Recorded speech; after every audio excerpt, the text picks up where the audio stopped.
This video is sponsored by nobody because it's just me here in my shop. How you guys doing? I'm Josh with Woodworking Warrior. Today, I'm going to go over this.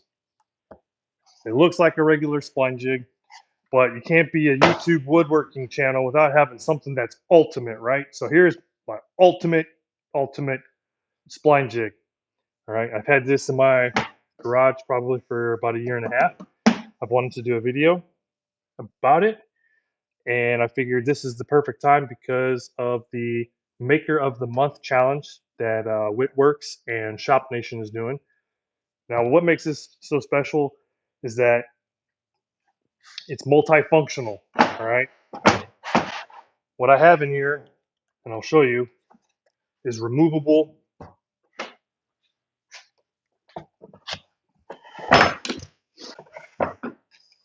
Shit, that just broke. Well, this is just a concept, so it's all right. What I have in here is removable inserts.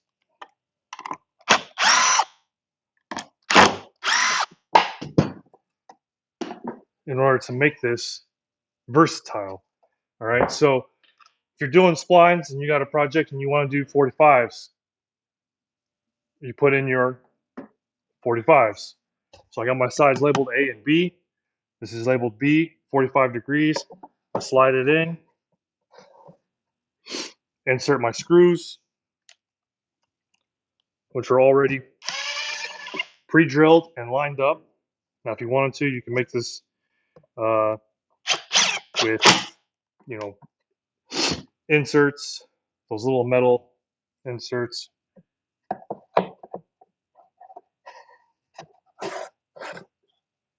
Line up the screws again, the holes.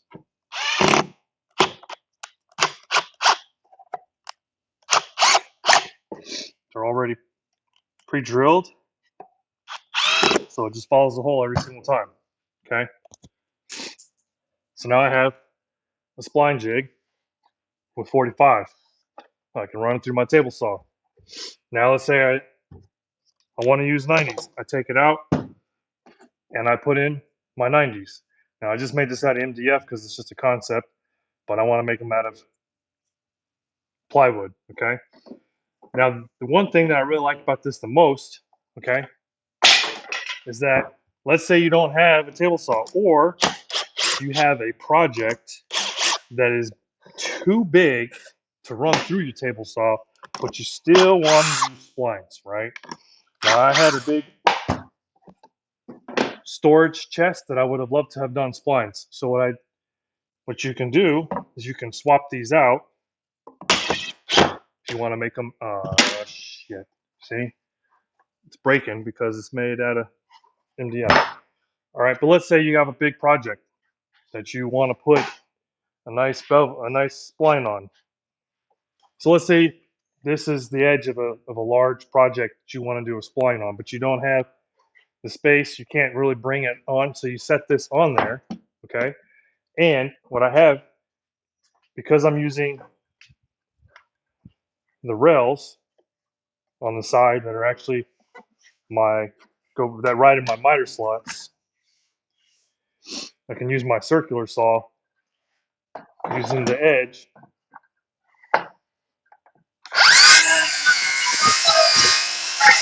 and I can cut a spline. And I just cut it into my workbench here, but so now I can make a spline, and I can make my little splines to fit perfectly inside this. So when you have large projects that you want to do splines on, but it's too big to get to the table saw, now you can take spline jig over to the project and utilize a circular saw. All right, you can use, if you don't want it to run on the side, you can make yourself a little spacer to fit inside here so that it follows the same track that your table saw blade puts in. You can use this for is maybe you want to do a router with what's it called? What is it called? Damn TBI brain. And the dog's barking over there. Man, what is it called? Dovetails. Oh crap. Maybe you want to do dovetails. Dovetails, right? So you can put a spacer and you can have an insert that's specifically for dovetails. And you can have your router either ride along the side, creating a new channel, or like I said, you put a spacer in so you can have pre-drilled so it fits in there. And then you take your router with a dovetail bit on there and you run it up a little bit, and now you got dovetails on a huge project that you wanted to put some kind of splines in. All right. So this again is just a concept, and I'd like to remake it.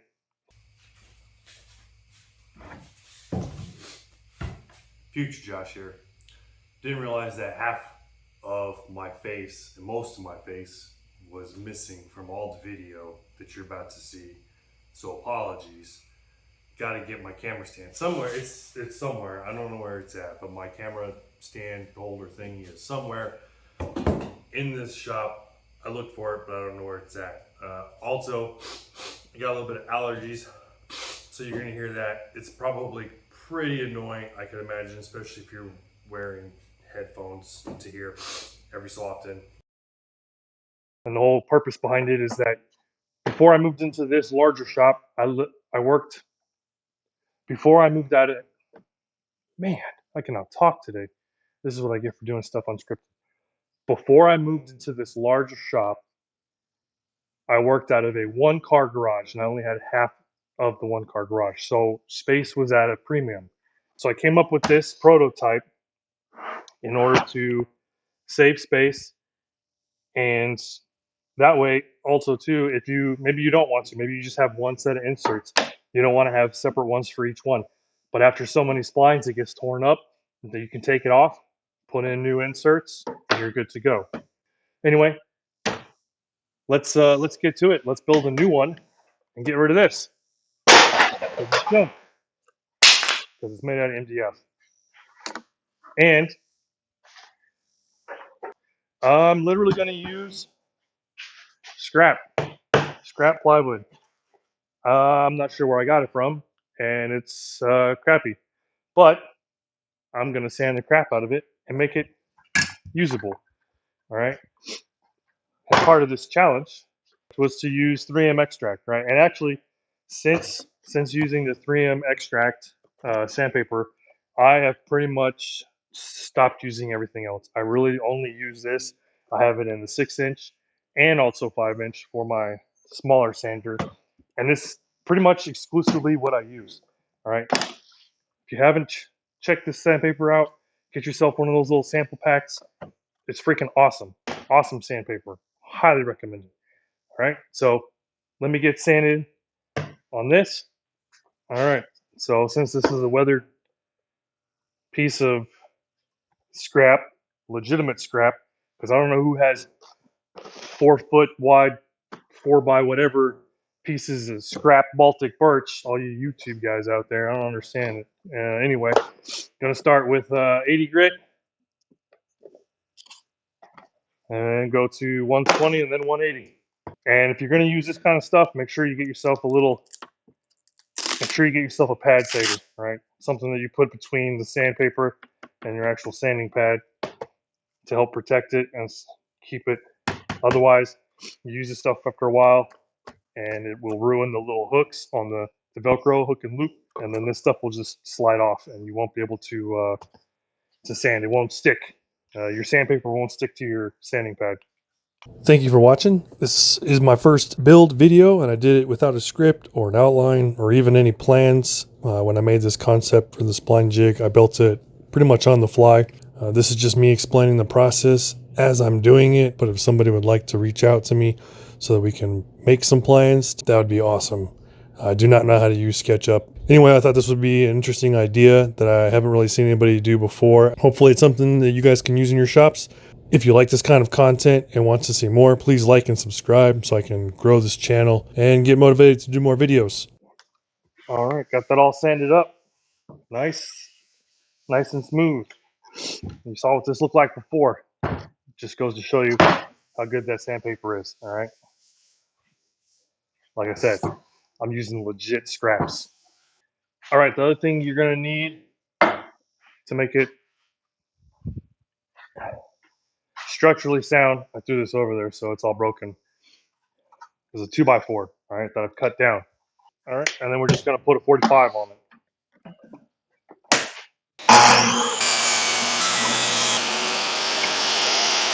All right, this has already got a straight edge. I'm just going to take a little bit off just to clean it up.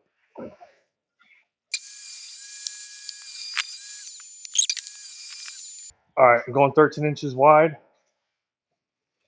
mostly because from edge of this miter slot to the edge of this miter slot is 11.5 inches. So that gives me an inch and a half room to split on either side. So I'll have 3/4 on each side. Probably shouldn't have broken the other one so I can see how long it was. Ugh. Here's my prototype, all broken. So we're gonna cut this to 16 inches over to the miter saw.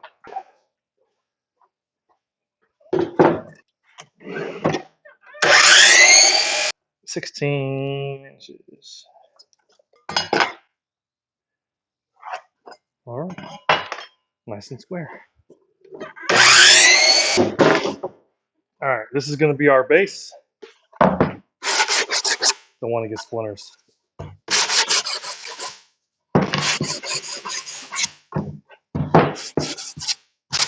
See, scrap wood.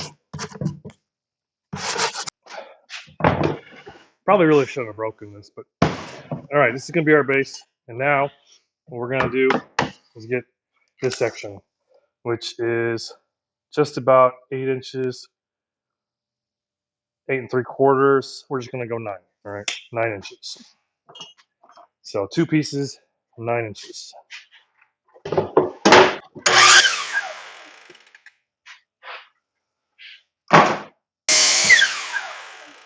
If you don't have a sanding pad, highly recommend you get them.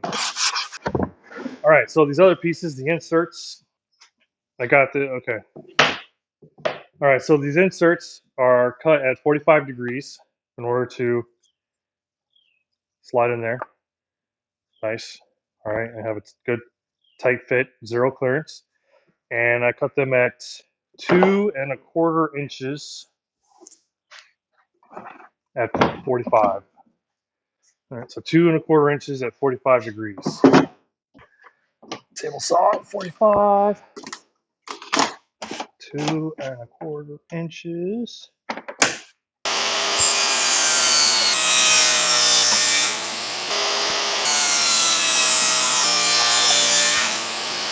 Of course, you're going to want to make more, so you'd have to cut these at 90 degrees, but I'm just going to make the one. Oh, man.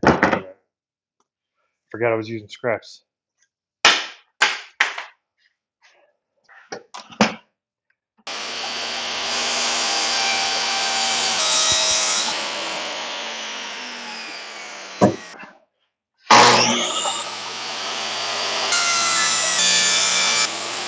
All right, now I got my pieces cut. Of course, it's just scrap again, cut at 45, using 3/4 inch or whatever it is.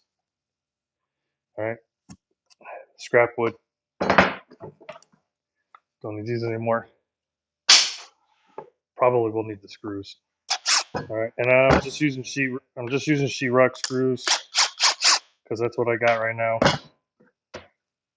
But you can use whatever kind of screws you got. All right, we got our base. We got our two sides. We got our 2 initial inserts. All right, now what we're going to need to do is cut some triangles for the base. All right, you're gonna need 4 of them. Let me get my scrap again. All right, I didn't have enough to make 7-inch squares, so I made 6 1/4 by 6 1/4. And now we're gonna cut these at 45. All right, 1, 2, and just in case I got extras. All right. So now we're gonna put this thing together. So please like and subscribe so I can get monetized eventually and buy a mic. First thing I'm gonna do is find my center line down the middle. What do I do with my square? Doesn't matter how big your shop is, you still always lose your tools. Still kind of organizing the shop because I just moved in. Been here at this house now for 2.5, almost 3 months now, and I still have a whole lot to do. Eventually, this is going to be a whole miter saw station, which I have a really interesting idea for that. Just got to get the wood. But I've been busy because I'm doing an apprenticeship at a cabinet shop, and so that has been taking up quite a bit of my time. All right, so find center, 6.5, going down the center. All right, so I got the center line that way. Gonna find my center line this way, 16, so half of 16. All right, so this time I'm gonna put the triangles, all right, these 45s. I'm gonna put them right down there. Again, I want the center of this board to be where the blade goes, okay? In case I wanna use my circle saw again. Go 4 inches and 4 inches. So now I got a good idea of where I need to put these. All right. And I also know where my center screw line is going to be. Where's my CA glue? Ah, there it is. See, no matter how big your shop is, you always lose things. You can find a CA glue. All right, just going to use some CA glue just to make it nice and quick and easy because I'm trying to get this video done. Going center with the tip of the 45 right on that center line. Now time to do the other side. And we're going to reinforce this with screws later.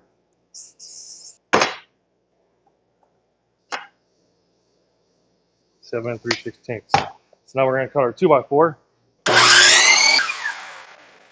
And we cut this at a 45. And we're going to put the 45 right here.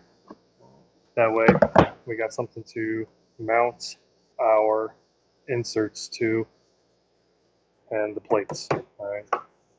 So now we got our inserts. We're going to put them in just temporarily. All right, make sure they're lined up with the edges. And all we're going to do is scribe a line so we know exactly where our main boards are going to go.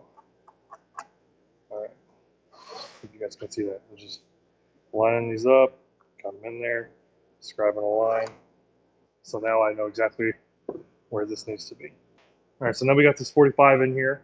All right, we're going to be careful because this is just CA glued, just temporary, right, for right now. Okay, we're going to lock it in here in just a moment. Next, we're going to take our 2 inserts. Okay, we're going to put them in here. And now I'm going to scribe a line so I know where the center of this is at, where my supports are at. All right, so you could put threaded inserts in this part right here if you wanted to, so that you could use machine screws on your inserts if it's something that you feel like is going to eventually driving screws in and out over time will wear this wood out. Threaded inserts would work better. And then you can also do other things to make this a whole lot better. You could, put in some T-track to hold different pieces if you wanted to. I'm not really going to do that. I don't use a whole lot of T-track. Just to make sure that my other inserts that I'll eventually make for this are going to be in the exact same spot. I'm going to measure down my line and going to measure in 1 inch. Because what eventually I'll do is I'll make more inserts and I'll take them over to my drill press, and I will make some more inserts. And I want the screw holes. I want the holes to all be in the exact same spot. Hold these in place and drill some holes. countersink holes.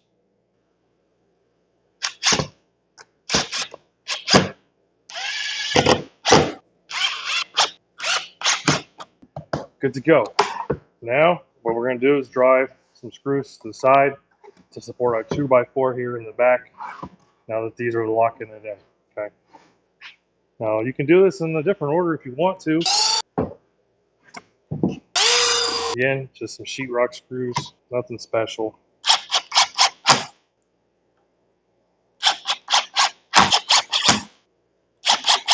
So, of course, you want to put another 2x4 in here to kind of help support your inserts. All right. Bam. Okay. Now we got this mostly together. We'll get some screws in the bottom. Nothing fancy, man. You don't have to have any fancy tools to make good jigs. You know? You don't need woodpeckers. This is, I don't even know what brand it is. It's cheap. That's what it is. You see how I'm doing this. I'm just eyeballing lots of stuff. And it's working out just fine. All right. Forward. And now we're going to drive some, again, 1 1/4 inch sheetrock screws. Because that's what I had. That's what I used. So this is version 2. I'm going to make a third version eventually. But that version will be made out of much nicer wood. To use with clamps, I have the micro jig clamps, and I also have some micro jig tie down or micro jig hold down clamps. So as you can see, it'll fit, it'll work. We can make this shorter if we want to, which I probably will, just to make it a little smaller, and that way I'll probably end up making some more inserts off of this. All right, so now it's time to get our runners for our miter slots, and I'm going to use some hard maple that I got some scraps from the cabinet shop that I'm doing my apprenticeship at. They're almost the right width. I just need to take a little bit down. All right, so I'm just going to get my calipers, and all right, nothing fancy. Harbor Freight. These are almost, oh, just a little bit. So close. Thin rip, so always want to be careful doing this. Thin rip push stick. If you don't have one, you should get one. See how that fits. Just a little bit more.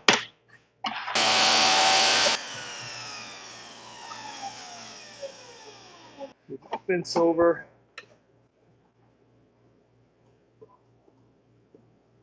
Lock it in. All right. I'm going to get some washers, put underneath here, just to raise this up a little bit. All right, got my washers, got my runners right here to the edge. A little bit of CA glue again.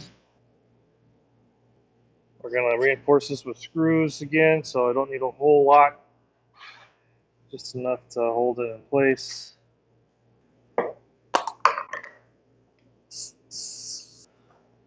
Line it up and set it down. Hold it for a few seconds. Oh, it didn't stick. Oh, I guess it would help if I sprayed the accelerator in the right spot. And we're just gonna reinforce with some screws. Let's get some screws.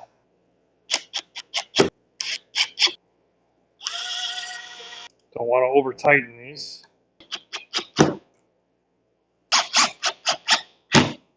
Cut this off.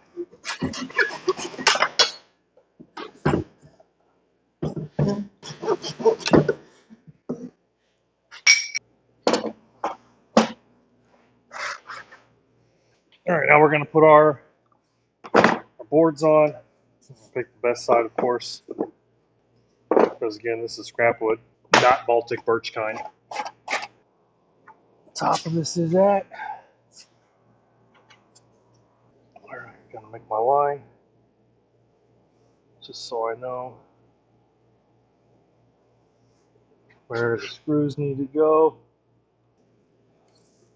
All right, let's see. Let's do 2 inches and 5 inches.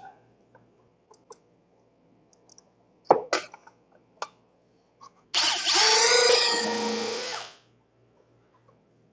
nope, I need to go down. All right, so not 5 inches, 4 inches.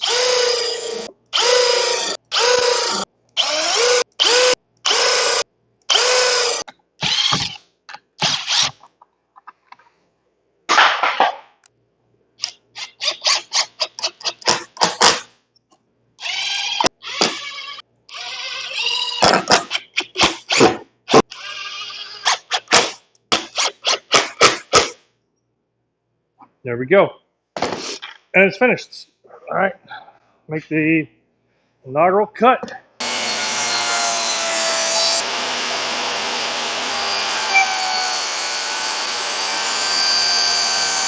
All right, there we go. Sled is complete. Lower the blade down. One thing I like to do is put an arrow so I know which direction my sled is supposed to go, and also mark these. All right, so this is going to be side A, this is going to be side B, and this is going to be A, and this insert's going to be B, and I'm going to write 90 degrees on it.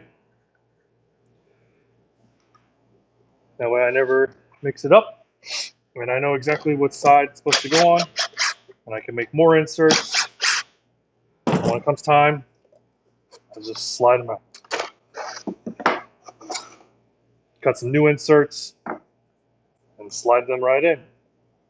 You can make these out of plastic, you know, HDPE plastic if you wanted to. You could 3D print some to make it stronger. Oh, it's a little snug. I might have to trim that down a little bit. Again, this is version 2 of a concept. Probably do another one, like I said. Probably out of much nicer wood. This again is just made out of scraps. That's my idea. All right, it's spline. It's the ultimate spline jig, right? Because you can put inserts in there for different degrees, different angles. You know, I've seen those nice jewelry boxes, gift boxes, right? You can do a 90 and then like a 10, 15, 20, 35, 45, all the way down the side from the center, going all the way out, kind of like opening up a book if you wanted to. And you could have a zero clearance insert for each of them instead of tearing up your spline jig and having to redo a whole lot. I think this will be pretty versatile. I think as long as maybe these are bigger. So I did these at 2 1/4. Maybe they should be 3 inches. That way there's a bit more so they're not as flexible or as easily broken. Again, this is just version 2 of the idea. Iteration 2 of the idea. I'll probably do another one with some nicer wood, and I'll probably make these a little bit bigger. I kind of like that idea because these, I think, will eventually weaken and break if I take them in and out a lot. So, hope you guys enjoyed the video. Hope you guys learned something. I do not have plans because I have no idea how to use SketchUp. If anybody wants to hit me up, we can come up with some SketchUp plans for this to be able to give away or sell. I mean, I don't know. I'm still kind of new to this whole YouTube thing, SketchUp, building plans. This is all just kind of out of my head. I hope you guys enjoyed it. Please, if you learned something, if you like this idea, if you want to see more of this, please like, subscribe. Like it's just two little buttons. Just push, just like, subscribe. All right, doesn't cost you anything. It'll help me out trying to grow this channel. If you look at my previous videos, it's more military kind of oriented. This is going to be all new for me, woodworking. I'm exiting the Army. I'll be out of the Army this year, 20 years active duty. So obviously I'm not in because my beard's growing out. Like I said, doing apprenticeship. I'm excited. I'm looking forward to doing this more and putting more content out. So again, please like and subscribe. I'll catch you guys at the next video. Oh, and by the way, hopefully I used enough of the 3M sandpaper for that builder of the month. Builder of the Month challenge, summer challenge, because it's been the whole summer. I really wanted to do this for the second one, I think it was, shop greatness, but I didn't get around to it. I had a lot going on. So, all right, that's it. Don't expect great editing.